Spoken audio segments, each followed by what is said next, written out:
So let's just first get that out there. But BJ Fogg was a psychologist who essentially wrote a book that became very famous that pretty much all of the founders of big tech, your Zuckerbergs, your Kevin Systems, your Silicon Valley guys, all went to his class on persuasive design. So he unpacked this psychological school of thought called persuasive design that is now embedded in all of our technologies. So it starts with B.F. Skinner in the 50s, who ran Skinner cages, right? Skinner box, where rats, they were trying to find out some of the reasons for addiction and found that these rats were actually becoming more addicted to substances through this intermittent positive feedback. So instead of just giving them a hit every time they knew it was coming, when they made it intermittent, it actually created more dopamine and more addiction.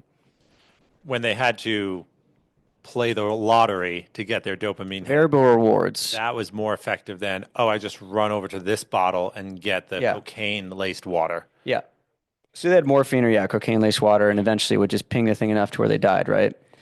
So this was discovering some more of the addiction science. So keep B.F. Skinner in mind, but go now to 1970s where Dr. Bruce Alexander, a Canadian psychologist, runs the same studies, and the Skinner cage or Skinner box experiments showed that this certain level of addiction is determined by the substance. So if the substance is this addictive, that's the reason. Dr. Bruce Alexander is like, I think there's something more to this. I think this has to do with actually environment more than the substance. So he did this really famous study called the Rat Park experiments, where he essentially created a Disney World for rats, right? It was 100 square yards. They had food, wheels, mates to have sex with. They had everything that they needed and wanted.